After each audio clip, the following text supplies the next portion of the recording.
Hi everyone, welcome to this video on the Google updates for Google Drive and the editors for the first quarter of 2021. Let's start with the editors. In Google Documents or Sheets and Slides as well, the location of comments have been changed and have been modified to easier being updated on what is new, what is old, and what is related to you. So what you see for now is already that whenever there is a new update that you haven't yet read, you will see the little blue bullet, and when you move over, the new button becomes available. So this way you have an indication whether a comment is new for you, so that you have already read it or not. This is in sync with your email. So whenever you have read certain comments already via a notification that you received in email, you won't see this new button any longer on this comment in your document. What is in addition added as well, and quickly showing here, is that the location of those comments have been regrouped, so you can see all of the comments. Choose to see only the ones that have been tagged for you, or the ones that have been resolved already. So when you're looking at all, here is currently only one. The resolved ones, if you would scroll down, they would be already somehow grayed out, so that you don't have an overview of them anymore. It's easy just from this banner to start adding a new comment if needed as well.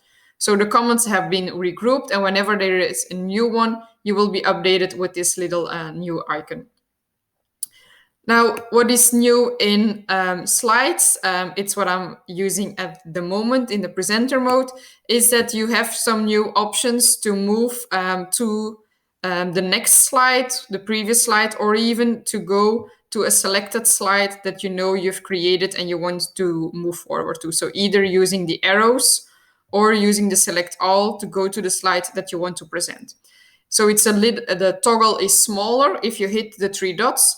All the other options become available. So to open your speaker notes, to use the pointer to redirect, or to you can enter the full screen mode, you can stop presenting, or show even captions if you have them, and even more options to print, keyboard shortcuts, etc. are being available here from this small button. So it has been reduced.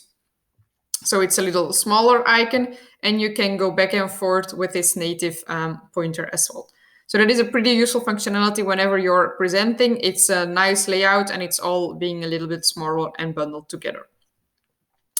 What is new then next in Drive is that there has been an update in the search operator. So whenever you're searching for a file, you can indicate some of the fields in the drop-down, or you can start typing yourself these operators. So what has been changed is that using from now indicates files that are shared with you by this specific person. So before it meant that the people or the person, the account that you mentioned, was owning the file. So now from as he's being renewed to meaning this person owns the file or has shared the file with you. So if you remember, Charlotte shared something with me, you can say from and the dot Charlotte in order to find back that specific file.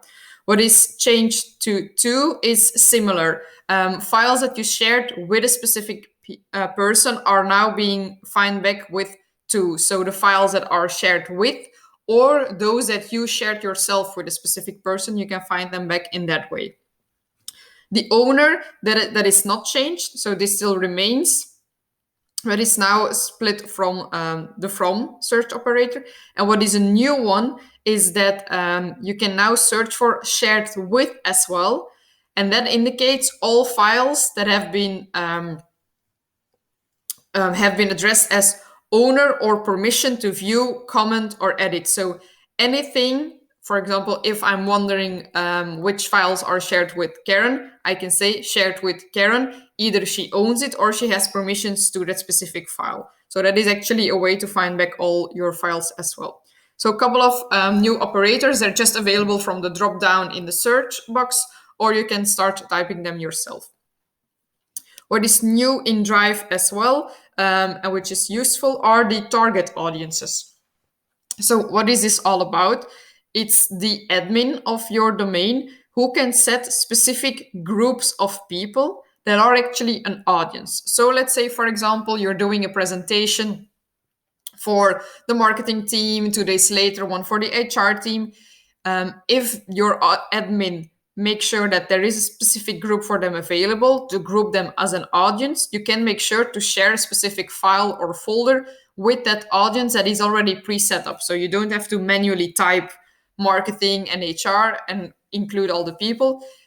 If those audiences exist, you can just select them. So department based might be not the best example, but for example, if you're a global company, you can have target audiences based on the country. Everyone in Belgium, everyone in UK, everyone in France, everyone in Spain. So it's easier to target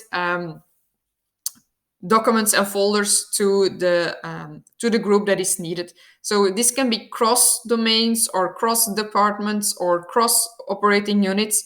It's just the audience of a specific or the grouping of a specific audience together to make sharing files easier. So if you want to enable this, you have to sit together with your Google admins and see which groups they can provide for you. What you should know is that all the target audiences are available for everyone. There's no way to restrict them. So whenever enabling them, be aware that this is all the same for everyone in your company. And then last but not least, a very important new change is that what we know on the business domains as Google Drive file stream and the equal version of the private accounts are also available for the business accounts, backup and sync. They're being merged together. Actually, Google Drive file stream has already been renamed to Google Drive for Desktop. So that's already the case. But it's important that you as an admin on your platform make the necessary changes because there are some requirements and some changes to be made by your admins. So for those who are familiar with using backup and sync, this will be replaced by Drive for Desktop. There again, an action is always needed. The timelines are not yet available. More information on what should I now change, what is included still in the Drive file stream, is it still all available in the desktop, what is additionally to the backup and sync, etc. So the comparison and what you should do, that's available in a blog post on our website. So feel free to have a look and see what you can do. The timelines, we are checking with Google and we are informing you whenever we have more information on the specific dates, but it will be somehow this year, of course. You can still reuse it at the moment. However, for Drive file stream, there is a hard deadline somewhere mid-May before you need to take some actions. So we'll follow up with that and we'll be in contact with the customers that are already using this functionality. So these are the updates for Google Drive and the editors for the first quarter of 2021. I'm looking forward together with you for the next updates in quarter 2. See you!